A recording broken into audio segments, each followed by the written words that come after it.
Hey everyone, welcome to the Oasis podcast. I'm your host, Miss AJ. Thanks for tuning in.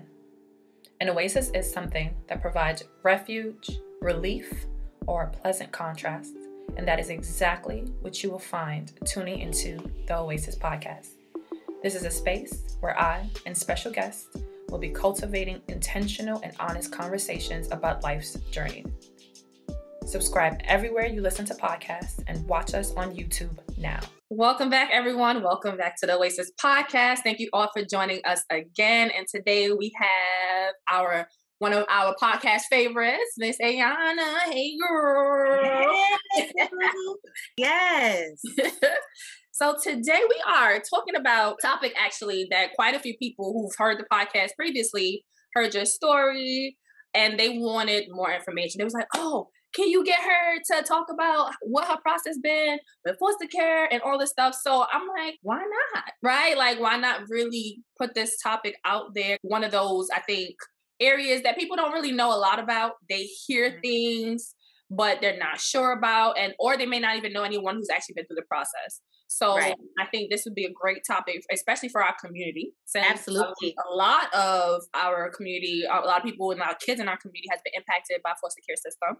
Absolutely. So I think talking about the foster care system and what can come out of the system and how you can utilize the system to do so much good can be helpful to all of us. So let's go ahead and jump into the topic.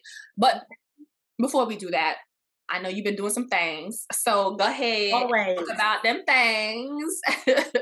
Them things be thangin'. Hey, y'all. How y'all doing? I'm excited to be here and talk about this. It's near and dear to my heart. So this is dope. We're going to get into it. I am Ayanna. I'm so glad to be back. I am an author, a mental health professional, educator. I recently dropped 2 books last year. So I'm a 3-time published author now. And I am releasing a trilogy series. So I dropped book 1 back in May, Half of What You See, The Scars of Love. And book 2 came right up after that in December. Recently dropped that None of What You Hear, Redemption and Repairs. And it's a page turner, I promise y'all. So if you want to get a good book to read, go to my website. And I know T will drop all that information, but www.harrietreturn.com and grab those books. I'm working on a lot of things and I'm excited for what's to come this year. So please follow me on all the platforms under Harriet Return to, stay up to date with that. But I'm glad to talk about foster care and get into it today. Yes. So thank you again for coming on and sharing your story. A lot of people are learning and growing and really just taking in the information that we've been giving, the experiences we've been having. And if we can help someone move forward and do something special for a child out here. Yes. That's it. That's really the end goal. Help these babies, help these children in need, help these families in need. Right. Because there's so much more layers to it than I think a lot of people are aware of, right? Yes. So for those, let's say we have listeners who this is the first episode they're listening to, give them a little background on you and your connection to foster care. Sure. So about a year ago, a little over a year ago, I began the process to become a foster parent. I've always wanted to be a parent, of course, trying natural way, having some fertility issues there, never having a child of my own. I still had the desire in my heart to be a parent. And, our last episode was all about spirituality versus religion. And so go back and watch that episode, y'all. Okay. So that you know where I stand on spirituality, but following and being obedient to spirit. I had a dream that I should adopt, and it just came to me in a dream that I should adopt. And I was like, okay, all right, I'm going to be obedient. I hear you, universe, source, God, whatever you want to call it. And so I looked into the traditional adoption way, which most people call domestic adoption. If you Google it, it'll come up as domestic adoption. And I found out that it was quite expensive. Easily $50,000 to adopt a child in need in the United States. And then if you talk about international adoption, you add on another 50 for travel and expenses and all of that, and all the international fees that you have to pay to bring a child into America. So I was like, ain't nobody just got 50 grand sitting around to get a child. And it really did kind of feel like buying a baby, which just morally just didn't feel right with me. You know, when we can get to the history of how they stole and sold children in this country, and children are very profitable in this country. And so it didn't feel right with me to pay $50,000 when there were so many children in need. And through my search of trying to do traditional adoption, foster to adopt came up. And so I said, okay, well, let me look into that. I had no idea, like most people, I didn't know anybody who fostered before me in my immediate circle, my immediate friends and family. And so I just did internet searches. I started to look up what was fostering to adopt, how did it work, how much did that cost? And I stumbled across Seaman Society, an agency in New York City, and filled out an application. And this was back in like November 2020. Filled out the application, got a response right away. You want to be a foster parent? Great. We're going to set you up with a home visit. The caseworker's going to come and meet you and basically talk to you about the process of becoming a foster parent. And if you're interested, then you'll complete the process. And the ball went rolling. I had like my first visit, maybe the end of November, beginning of December. I was enrolled in a 10-week foster parent class. You have to take classes, and we can talk about that whole process. Finished that in February. So around this time, it was ending 10 weeks. It was accelerated because it was COVID. So we did it all virtually. In person. Fast. It went super quick. And I mean, that's how spirit works in my life. I don't know about y'all out there in the world, but when I'm obedient to spirit and spirit tell me to do something, and then I say, okay, I'm gonna take one step, I be 20 steps ahead. Because spirit's like, oh, she listening. Okay, we're going to accelerate this. So it happened so quick. I finished the class in February, and March 12th, I got my placement call. March 14th, my daughter at 10:35 a.m. I still remember the time. It's like I gave birth. My daughter was dropped off to my house by ACS, and I've had her ever since. And she was 11 days old when she came to me. Like I said, it happened so quickly. It doesn't always happen that way, and I don't want to set people up to believe like you're gonna do it and you're gonna have a baby in 3 months like I did, right, or 5 months like I did. But the process is the same for everybody who wants to be a foster parent. And I can, I guess, jump into that. Yeah. But that's my story. So I currently have a 10-month-old daughter named Trinity, who she probably will make an appearance because she's not napping right now. She's in the living room.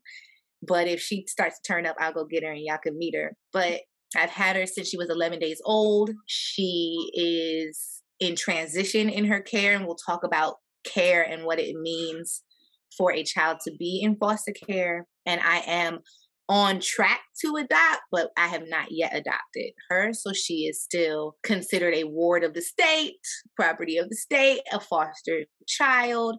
And I care for her in the capacity as a foster parent in the state. But she's mine. That's my child. That's my daughter. Mm-hmm. And I intend to adopt her. That's the plan. Okay. I mean, Miss Trinity has made her appearance a few times on the podcast. Yeah. So we all know, well, not all of us, but those who have been following the podcast and looking at the episodes, first of all, Miss Trinity looks like your baby. Okay? So there's no way that was not divine. Okay? So we talk about that all the time, but just even hearing your process, like, it was, 5 months, but at least from hearing it, you go through, it felt like it was like, like it happened. It felt like that. Right. It happened quickly. But I don't know, and I'm not sure if you have any information to this, but the fact maybe it was COVID that made it, move. COVID helped accelerate the classes. So the classes are called MAP training, and it's a parent class. Foster parents have to be licensed to be foster parents. So that's, I've seen in the community, I'm on a couple of groups on Facebook and Instagram, and the running joke in foster parents is like, yo, I'm licensed to be a parent. Like that's the running joke, that we have to have and maintain a license to be a foster parent. And in order to get a license, you have to go through certain requirements. So one is your home has to be approved as a foster home. So the first person you meet is a home finder caseworker, which means they come into your home, they meet with you, they go over the necessary paperwork, and they check your home out for required safety measures. So you got to have things like fire extinguishers. You have to have the bars on the window. If you're, above the first floor, you have to have a fire exit that is clear, nothing blocking it. You have to have working smoke and CO2 detectors. You have to have adequate space for the age group that you want to foster. They do ask you your age range of what you want to foster. I knew that I wanted infant 0 to 2. And honestly, I couldn't get approved for anything but 0 to 2 because I'm in a 1-bedroom apartment. And so any child 3 or over, I believe, has to have their own room. So I wouldn't have been able to even ask for like a 4-year-old or a 5-year-old because they would have to have their own bedroom. And I didn't have the space. So what I was approved for, what my home that I'm currently in was approved for, was 0 to 2 because of the space. And so basically it's like an inventory. So you have to have your home approved by the home finder. They do a background check for you. You have to do fingerprints. You have to do a medical. Okay. I didn't know they did medical. They do a medical. Well, it's not really a medical, but they tell you to take the form to your doctor and fill it out. And they just want to know your medical history. They want to know if you got 6 months to live. They're not going to leave a kid with you. Not being funny, but they want to know that you're in good health and can take care of a child. It might not deter you if you have health ailments. They won't deny you if you're like a diabetic. They're not going to be, oh, you're diabetic, you can't get no kids. And there are people who foster well into mature age, but they do ask you to have a medical form filled out by your physician and signed off from. So you have to do a fingerprint with the state registry because they want to make sure that you don't have any crimes against children on your fingerprints. And you have to do a medical form. And then it was a slew of paperwork, like thousands of papers you have to sign and read and agree to and test to. And so, usually the first visit, your house is not approved. Most people have one thing that's missing or something else is missing because it's a list of things that you have to have in order for your house to be approved. But it's still a process. So it's not okay if the first time the home finder comes there and they're like, you need all this stuff. You ain't got no fire extinguisher. You have time to get it. And so I worked with a wonderful woman in Seaman Society, and I'm going to big her up. Corinne is her name. She is wonderful and passionate about her job and passionate about finding homes that are suitable for these children in need. And she came to my home like 3 or 4 times during this process, the beginning process. And it was like twice a month. So in 2 months, I saw her about 4 times. But she also taught the parent classes. Okay. And so that was expedited because it was virtual because of COVID. But usually it's in person and it's 10 weeks.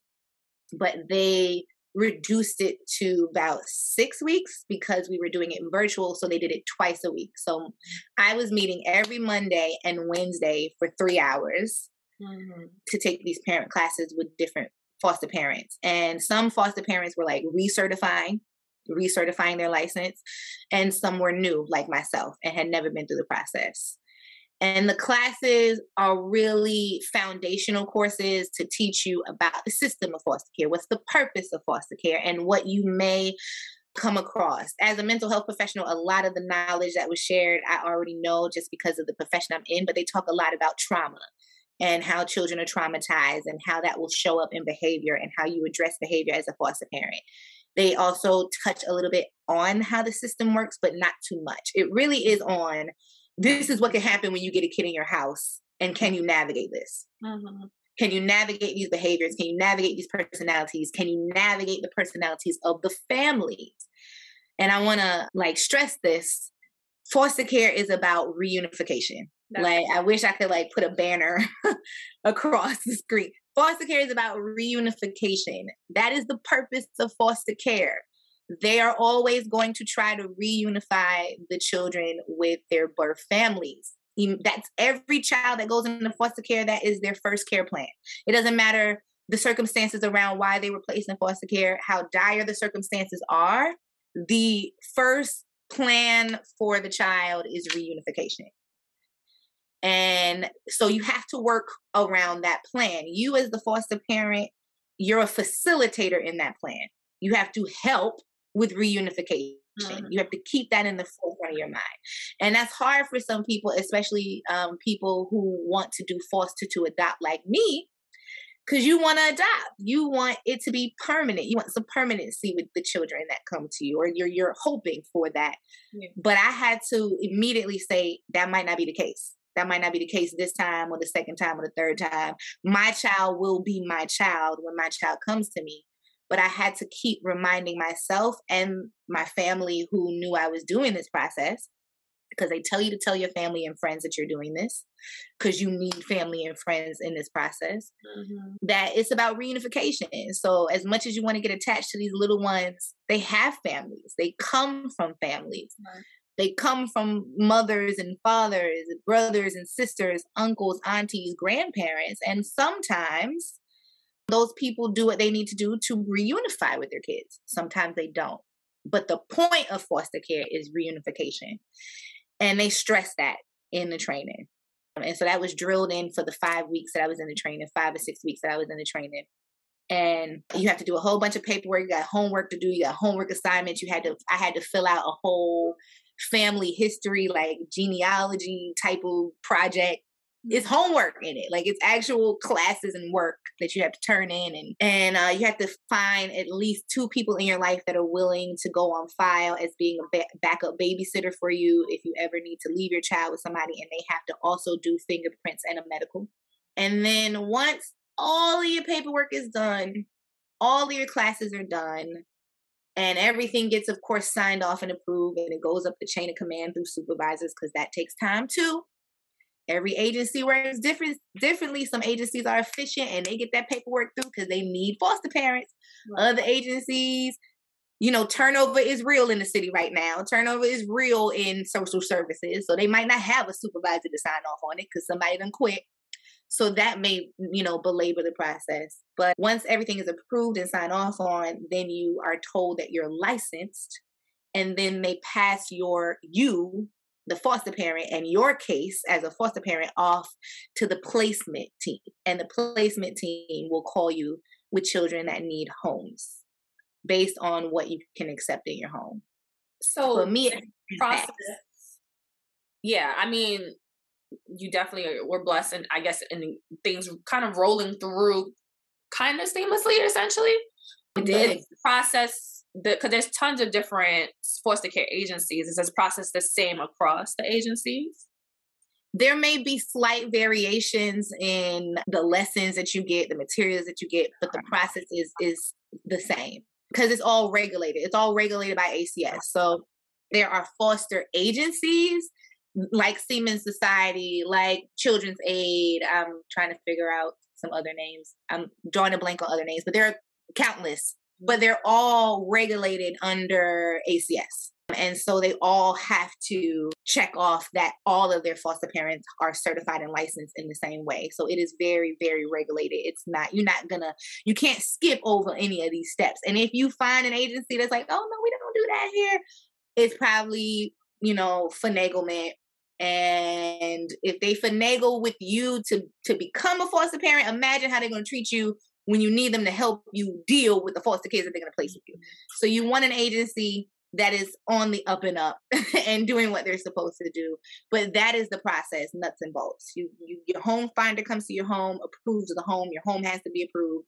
You have to then be approved and go through the licensing requirements of being fingerprinted, a medical, and taking the classes. And then you get a child placed with you. Okay. So since you've been in the game now for just about over a year, right? From start to kind of the point where you are now, what have you found to be some common misconceptions about foster care?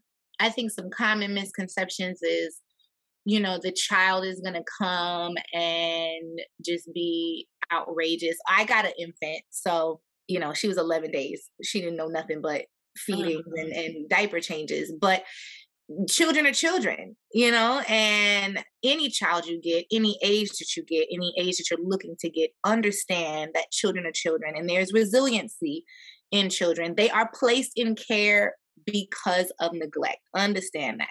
Some form of neglect, whether it be physical, emotional, sexual abuse or educational neglect or just neglect and feeding and taking and care, they are placed into foster care because of neglect and or abuse. Right. And so with that comes certain behaviors, with that comes certain traumas, but the child is not problematic. The child, it doesn't have, like, it's, the child is not the issue. The issue is what the child experienced. And I promise you, love and care and security will help you deal with anything that child comes, in the door with. And so I think the common misconception is that the children in foster care are bad. That's not true. They're children. They're children who have had traumatic experiences and as a result have behaviors that they have developed because of those experiences, but they're not bad. Also, a lot of people believe like the foster care agency is going to be all in your business. Like you can't move, you can't make a move. Like very, like they on it. Like some people are like, oh, I got an ACS case on my back. Not necessarily. Like honestly, they show up when they're supposed to. They do home visits and that's it. My home visits are like 5-10 minutes. Okay, you got your fire extinguisher. Okay, you got your alarms up. Okay, the baby look happy. Everything cool. Your house clean. Do you need anything from us? See you next month. They're not like heavily regulating how I parent and what I do. They are present when I call and I need them. Sometimes not as responsive as I'd like or prefer, but they're not all in my business. I've traveled with my daughter. We've flown to Georgia twice. It was just me filling out a form to travel with her. It wasn't a big barrier. So you really, you still have your life and you still have your freedom. They're not like policing you when you are a foster parent. Maybe that's just my agency. I can't speak for other agencies I'm not in. But Seaman Society didn't make it seem like they were like policing me, which is another misconception that people have that kind of prevents them from wanting to be a foster parent. Like, oh, you're going to be all in my business. You're going to be all in how I spend my money. They don't ask me for receipts on how. The only time I had to provide receipts was when they gave me her cash allowance of $300 when she first came for clothing. So I had to provide receipts for that to keep the $300. I had to show that I spent $300 on clothing. And that was the only time I had to provide receipts. Other than that, the monthly payment I get for her, I spend it as I see fit. They don't ask me like, what did you spend it on? You ain't buy no formula for her. They're not doing all of that. And so that's a misconception that people have as well. You won't get rich being a foster parent. That's about to ask about that. Mm-hmm. It's a lie. Kids are expensive. You do not get a whole lot of money being a foster parent. You get one check a month. Okay. It's like I got a baby father that paid me like a little bit of child support. That's what it feels like. I tell my daughter all the time, like, the state is your baby daddy right now. But, and I'll be transparent. I get about $700 a month for her. Mm-hmm. And it's all regulated rate. It's not like a different rate for each kid. It's a regulated rate, payment rate. They are saying that they're going to increase it. I saw that there was some laws that said they were going to increase the payment. I don't know how much, but I get about $700 a month for her. And you got to make do with what you got to make do. So you can't quit your job and be a foster parent as a career unless you got 10 foster kids. And even then, you ain't gonna get enough money, right? Enough money to take care of 10 kids. So, different rates. There are specialized rates for children who have specialized needs. If there are children who have any physical or mental ailments, they get a little higher rate than a child that's deemed, labeled normal or, has no challenges. So there are different things like that. But you do not get wealthy being a foster parent. And I know that's a misconception because I know back in the day, people's like, I bought my house being a foster parent.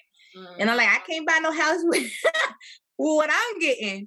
Mm-hmm. I can pay a bill or two, but that's about it. So that's I think 3 major misconceptions that I've learned through my process. Okay. So I think you hit a lot of points because I know growing up, you heard things about foster care. You heard your parents had all these kids and they would just sit there living off these kids, right, not really taking care of them. Or you heard that the agencies were just nightmares, like people, they either were all in your business, they weren't being supportive, they weren't helpful.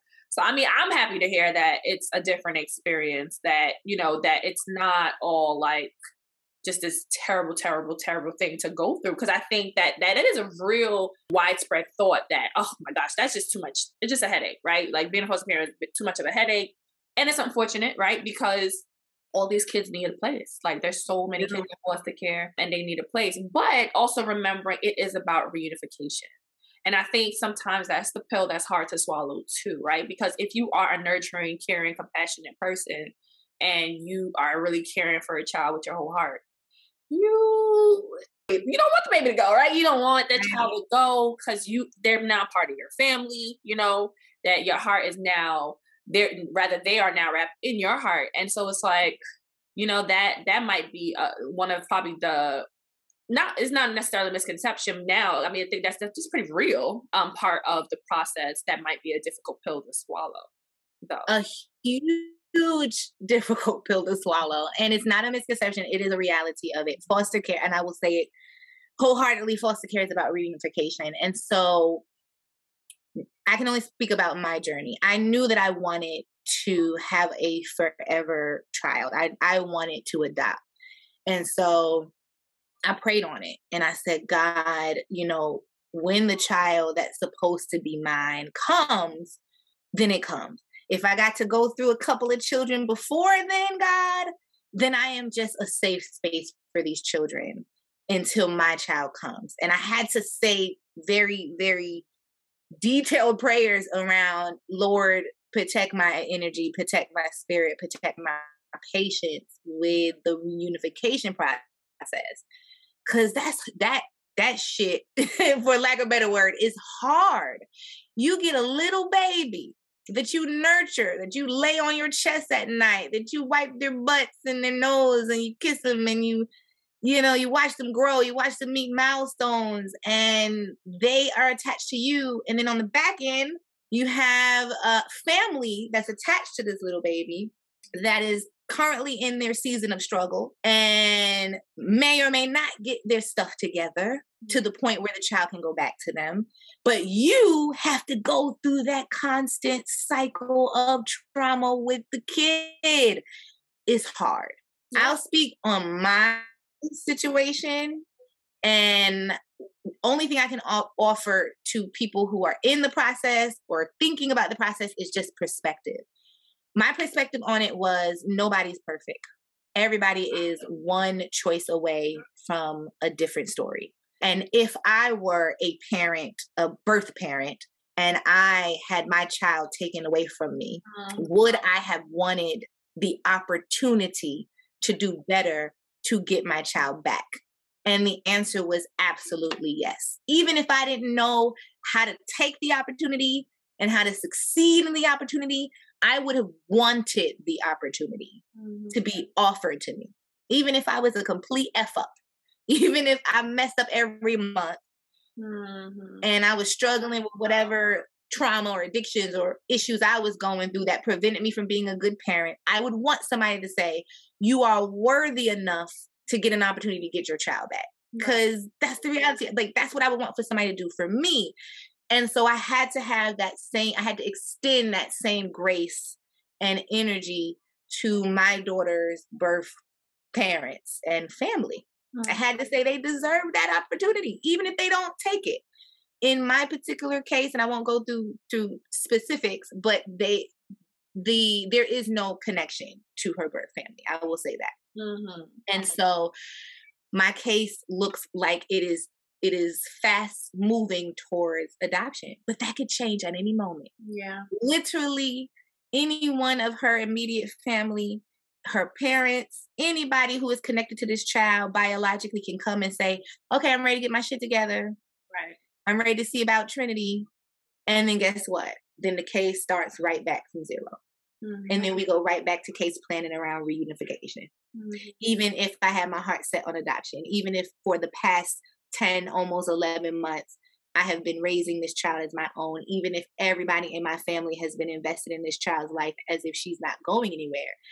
The minute her birth parents come and say, I want to do what I have to do to get my kid back, we go back to reunification. It's a hard pill to swallow. It is scary.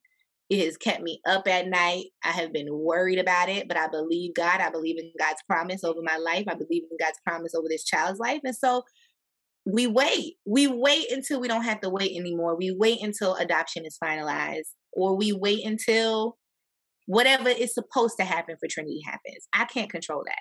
All I know that I can do is give her love and be the best parent I can be to her while I'm able to parent her.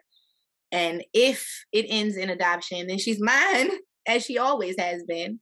And if it ends in reunification, then I help the family connect back to each other. And that in itself is still a success. So hard ass reality of foster care. And I just want to say that to people, especially people who want to do foster to adopt, because it's not promised. Yeah. Even when you are in the adoption process. And I will talk about what that looks like. It's not promised. It's not promised until the papers are signed in the court. That child is not yours until you sign the adoption papers and the court says she's adopted or he's adopted or they're adopted. Mm-hmm. Until then, you can't even, really put your eggs in that basket to say, this is what's going to happen, because it could change at any moment. Mm-hmm. Yeah, I think for me, that's the hardest. Whew, that is tough. Even the thought of, Trinity is like, it's like, that's a little bookie, right? Your little niecey. And it's like, oh, no. And I'm not parenting her, right? So the thought of that is like, no, for me. So I can imagine kind of that weight that's there of like, oh, there's a possibility. But at the same time, knowing that you're doing a good thing for someone else who couldn't do it, for another family that couldn't do it. So since you already mentioned it, what does the process look like to foster to adopt? How is that? How does it differ, and kind of what does that look like?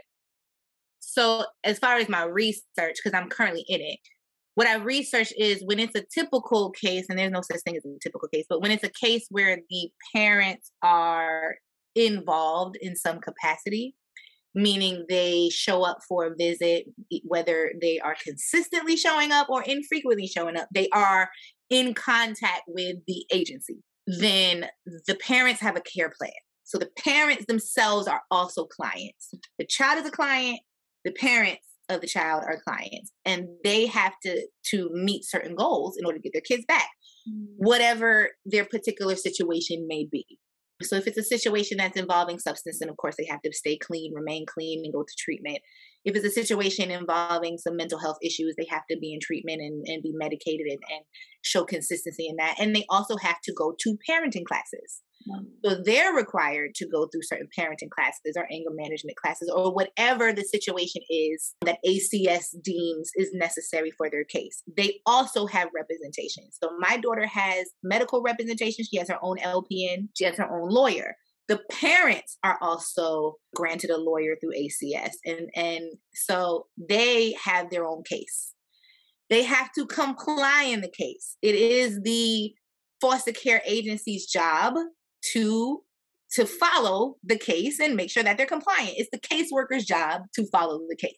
Mm-hmm. The caseworker has to readily report back to ACS and back to the court. The parent showed up.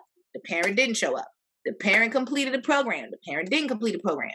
The parent missed 5 visits. The parent comes to the visits all the time. When the parent came to the visit, the parent grabbed the child, cussed the child, hit the child, threatened the child, threatened the foster parent. The parent is great. The parent is ready. So it's an ebb and flow of the parents doing their part, the foster parent making the child available to the birth parents. So it's a lot of your schedule doesn't matter. They really don't consider it. It's like they'll ask you, does this work? But if that's what the agency and the parent work out, you got to work around that schedule. So if the visits are set for Wednesdays at 2, because that's when the parent can come, you got to get that child there Wednesday at 2, which is why they tell you to have at least 2 backup babysitters in case you are unable to do so. If you get a little infant and that little infant is being breastfed, you may have multiple visits a day with the birth mom to get the baby breastfed. Oh, wow. People know that. No.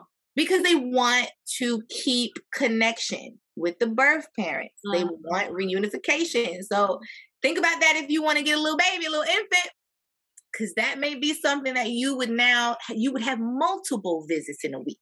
You wouldn't just have one visit a week or one visit or 2 visits a month. You would have multiple visits in a week the younger the child is, depending on the case. And it's all very case specific by case. They also do sibling visitation because they want to reunify families, not just birth parents and the child, families. So if your child has brothers and sisters that are also in the system in other foster homes, or they're adopted by other individuals, they have rights to visitation. They also have rights if you're like Trinity is, I think the youngest of 3 or 4, something around that. I think she has 3 or 4 other siblings, and her other siblings are either in care or adopted. So if the woman who adopted her sibling says that she wants to adopt Trinity, they have to consider her because they want to reunify families, keeping siblings together. Okay. She's not guaranteed to get Trinity, but it's a consideration that they have to consider. And so when the case is set up and the parents are doing what they're supposed to do, it's usually between 12 and 18 months that they talk about reunification. It doesn't really happen before then, from what I researched. But if the parents are MIA completely, meaning never been in contact with the agency, never showed up for visitation, have not, like they're in the wind, like you can't even find a parent, that expedites the process a little bit. And so that's my current situation. I have never had a visit with Trinity's family, father, mother, and no other immediate family members like grandparents. Never had a visit, never had any contact. The agency is looking and trying to find them. And so that expedites moving the case along because it's considered abandonment after 6 months. However, if 6 months and a day happened and then the parents showed up like, oh, here we are, then the case goes back to day one, where they case plan with the parents and give them an opportunity for reunification. And so when you get to the point where parents are not really compliant or not really able to take their children back, or just MIA in my case, you get to the point, and this is all legal, where a TPR process starts. Termination of parental rights starts. And the child's lawyer will file it in court with the court. And you do have regular court meetings. They meet in court like once a month. And so when it gets to the time in the care plan where it's like, okay, it's been 18 months and the parents ain't got their stuff together, or it's been 12 months and the parents ain't got their stuff together, or it's been 6 months and there has been no parent activity, we're going to move towards TPR. It's filed in the court. It is a legal process that takes time. So they have to file it and they have to serve the parent and let the parent know, we are planning to terminate your parental rights. The parents have an opportunity to get legal counsel, and they are assigned legal counsel at ACS to fight the termination, or they can agree to it. They can surrender. And so they got to serve the parents. It goes to the court. If and when it's finalized, the child is now free to be adopted. It frees the child up because the parents' parental rights have been terminated. At that point, then the adoption process begins, where if you are the foster parent for that child, they'll come back to your house. It's like it starts all over again. The home finder comes back to your house and now approves your home as an adoption home. You have to fill out a whole bunch of paperwork for that. And you have to go through the legal process. And I'm not really too sure what that looks like because I'm not there yet. And then you go to court and they deem the adoption approved. Hopefully nobody else steps up that has claim to the child and gets in the way of that process. If not, then the court has to deem who's appropriate for the child. And they take things into consideration, of course. You know, they don't want to uproot the child. They don't want to rip a child from security. So they take things into consideration. But, you know, it again, there is no guarantee until it's done. And that's what I can say for people who are interested in the foster to adopt process. And it takes years. I've been looking on social media. I've been reading posts. I've been reading articles. There are kids in foster care 4 years before they're adopted. 5 years before they're adopted. It depends on the court system. It depends on the back and forth with the parents. It depends on if the parents, I'm in, I'm out, I'm in, I'm out. I want my kids, I don't want my kids. I want to do this, I don't want to do it. It depends on a lot of different things. So, I am just shy of a year.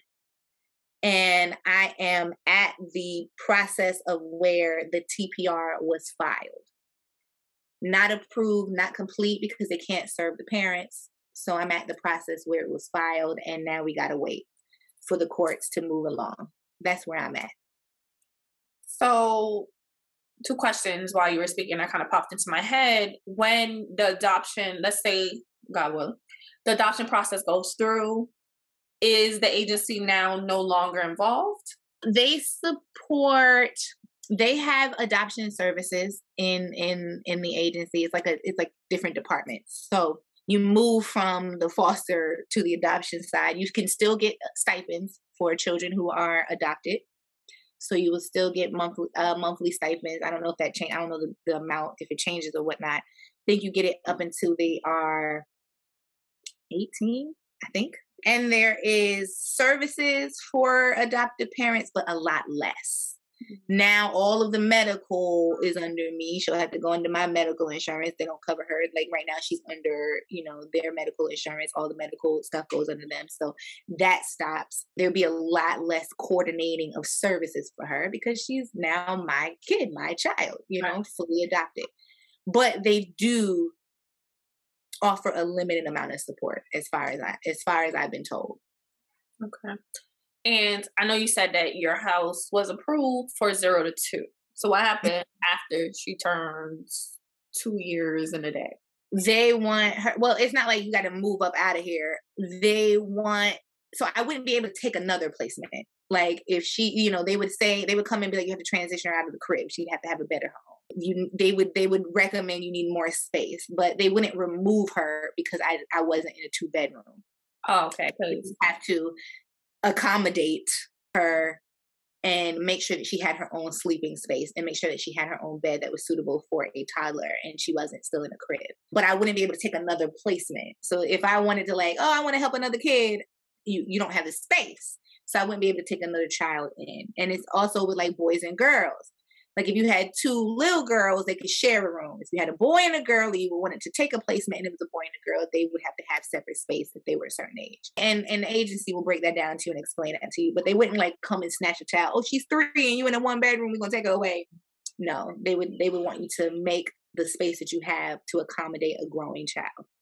Okay. I mean, because we live in New York City, everybody ain't got right. Room, crazy ain't got the coin to switch up and right. That's a concern. To more space. Right. But I say, in all things, ask your agency, ask the person, ask your home finder. Well, what happened? I ain't gonna be able to move up out of here. So when they get older, what it look like? Can is the living room suitable? Can I transition that and make that their own space? How does that work? And they'll tell you. They'll tell you what's appropriate, what's acceptable, and what's not. Ask your caseworker if you're in a certain setting, if you're in a certain home, ask them. What happens when you get to that point. Okay. So what home has to be approved every year? I forgot to mention that. Okay. You have to be recertified every year. You have to be relicensed every year. Oh, and I forgot to mention you have to do throughout the year a certain amount of trainings. I believe it's 17 hours of parent trainings, and they do 1-hour trainings throughout the year. Like they offer 3 or 5 a month. My agency offers about 5 a month. You have to do required trainings throughout the year to keep your license in good standing. I forgot to mention that. That's also a requirement. Okay. That's pretty expensive. I mean, I didn't know that it was really that rigorous, essentially, So you got to really be invested. I'm like, speaking of which, am I on track? Because my license is about to renew. I'm like, right. I got to call somebody and check on my training. No, I think I'm on track. But yeah, you have to do ongoing trainings. Like they do an LGBTQ one. They do one around trauma. You have to do ongoing trainings throughout the year. Sounds like it would be good information to know regardless, especially as a mental health professional. So absolutely. Okay. So I guess what would be some key takeaways that you can give someone who is considering fostering? What are some things you think what you want? Yeah, let's phrase it like this. What are some things you wished you knew prior? Right? And then what are some key takeaways for anyone who would want to foster? I wish I had had the opportunity to meet and talk to more seasoned, and they did invite at the very end of our class a woman who had been a foster parent for like 25 years. But I wish I had someone throughout the process to call on when I just didn't have the answer to things. I've joined a lot of groups online. I've done my own individual research. I really recommend that. Don't jump into this process without doing your research. Ask a lot of questions of your agency.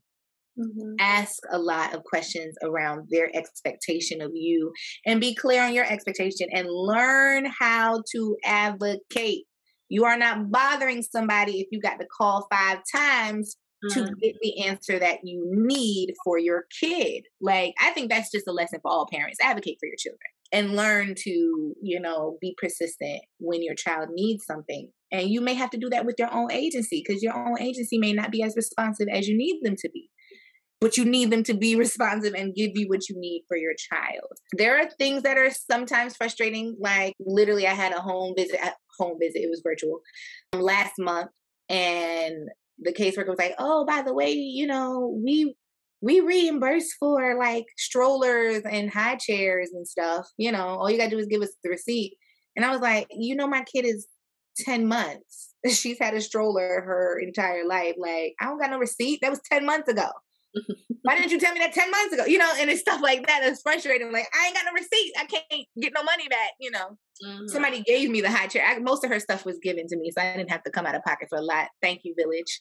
But I was like, dang, it would have been nice, because we could have got some receipts and got some reimbursement. So it's stuff like that that's annoying. And you hope that you get a caseworker. You hope that you get people who are assigned to your case that have a caring spirit, that don't just see your child as a number. That is the hope. But in reality, and I've always worked in social service, in reality, that's not always what happens.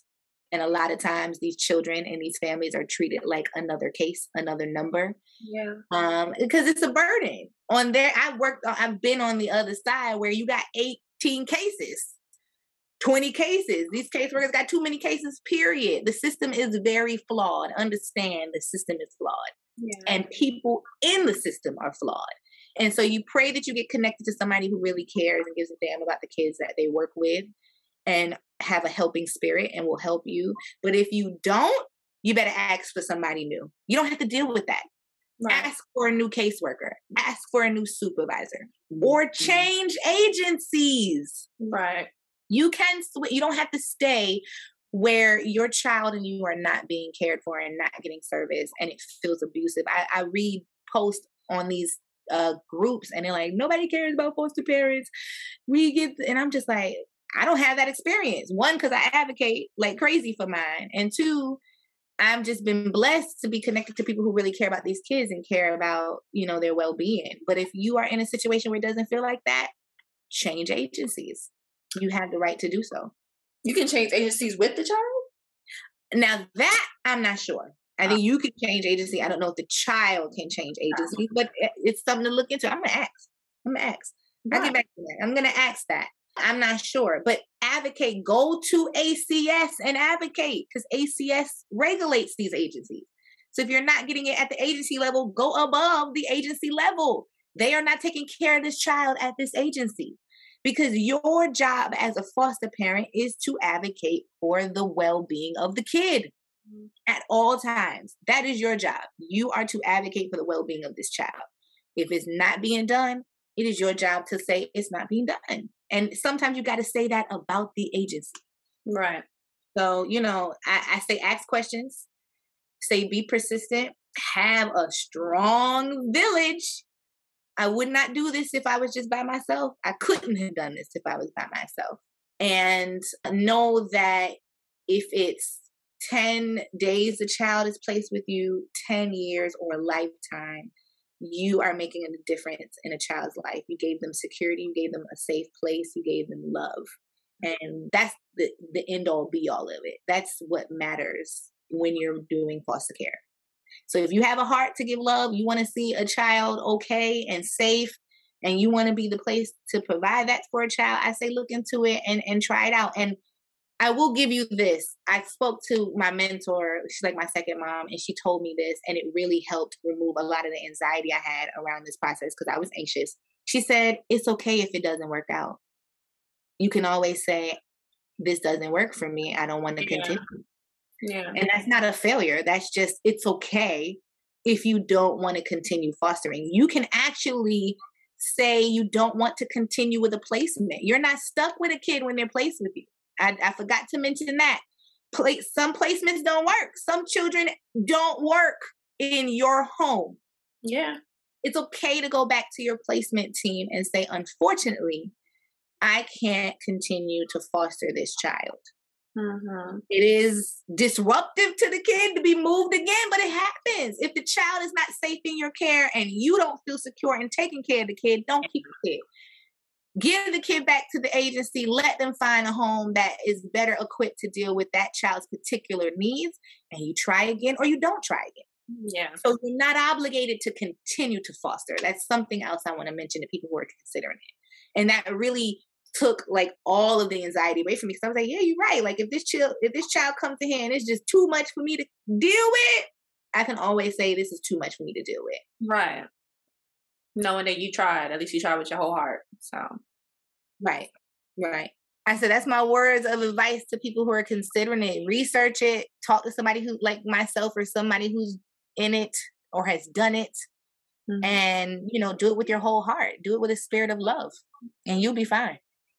Absolutely. I mean, I know I learned some things while just talking to you about this process. So, I mean, I hope others have, picked up one or two things, or maybe if they weren't never thought about it, maybe they can consider it now, because there are a lot of kids in need. There's a lot of kids. So many babies in the system who need a caring home. And again, you can do it for as long as, it is healthy for you and that child to do it.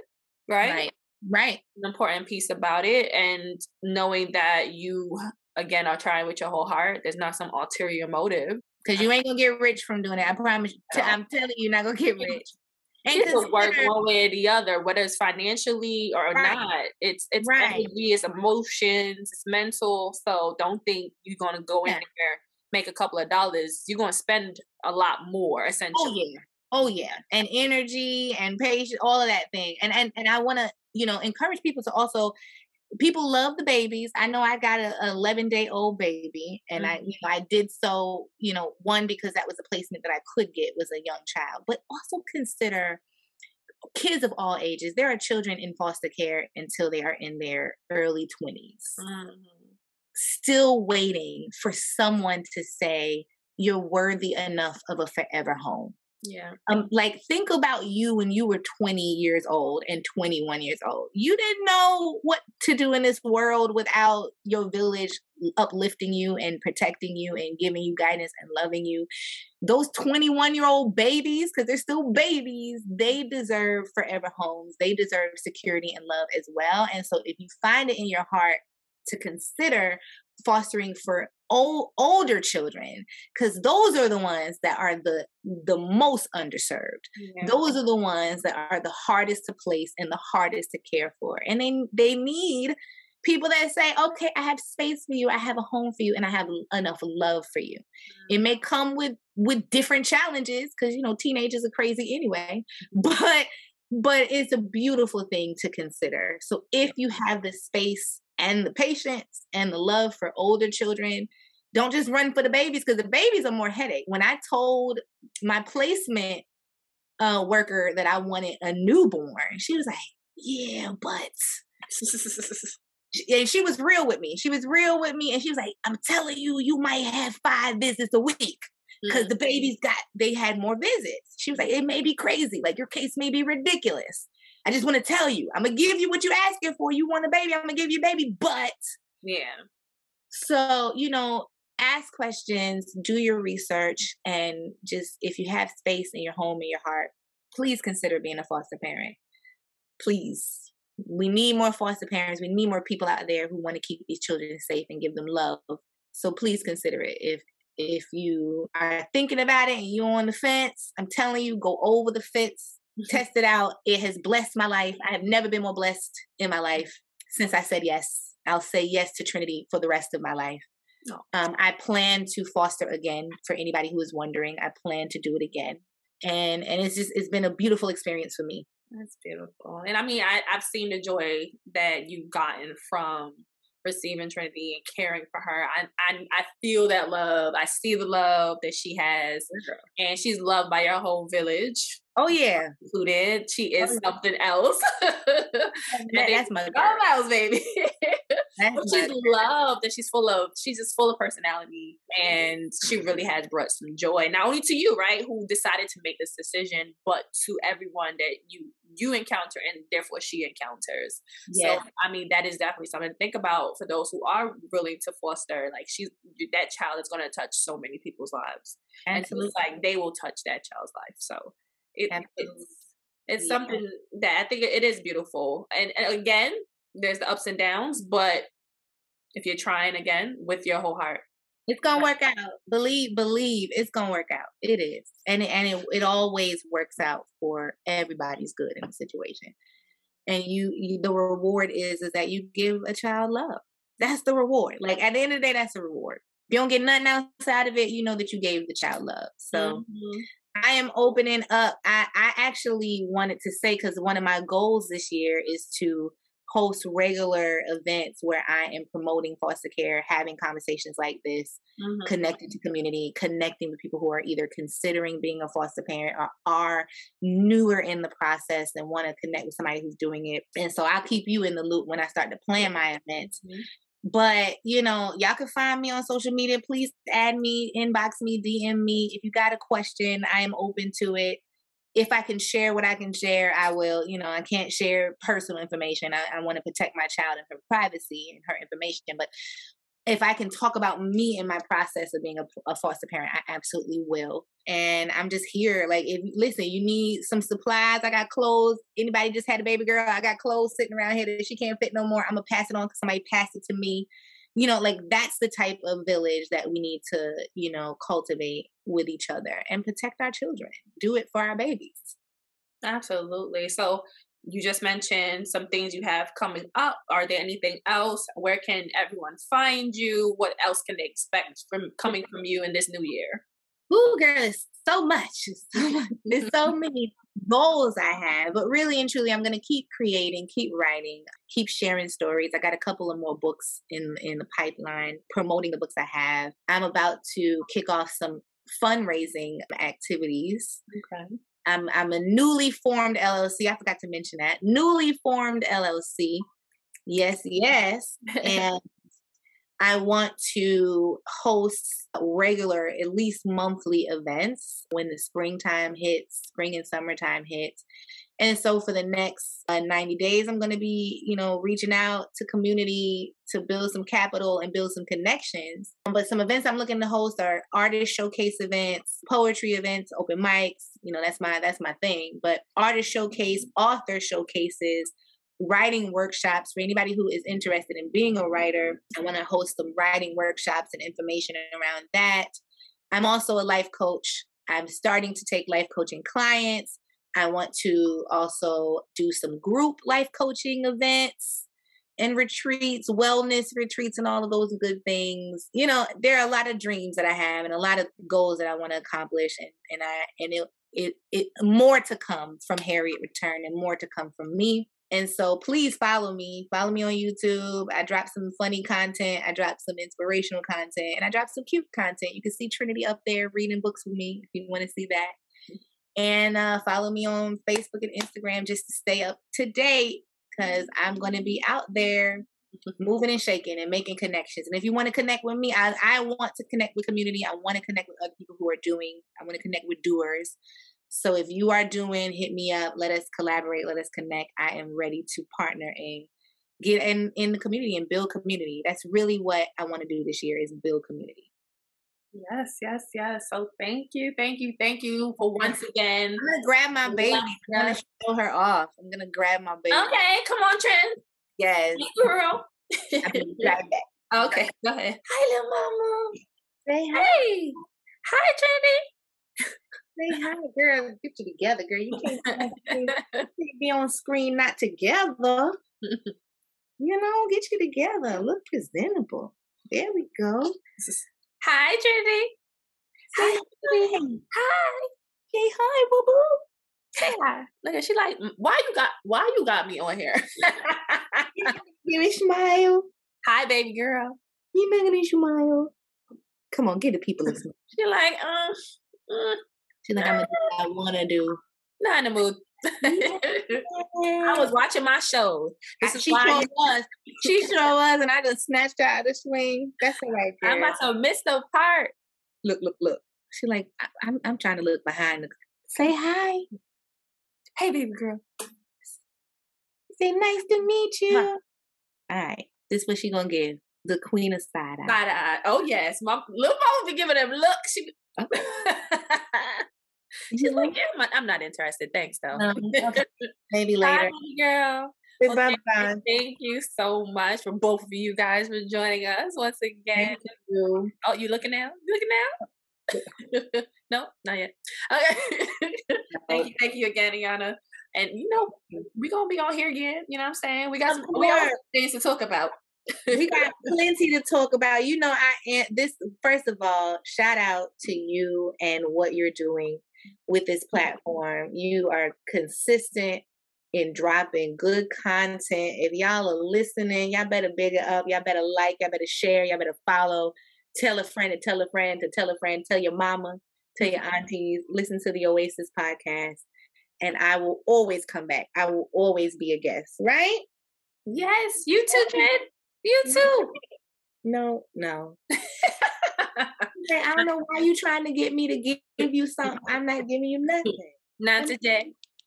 Well, thank you for joining us for today's Connection Corner. I leave you with bio, adoptive, foster, or step. It's not the word before parent that defines, but rather the love and the dedication in the parent's heart.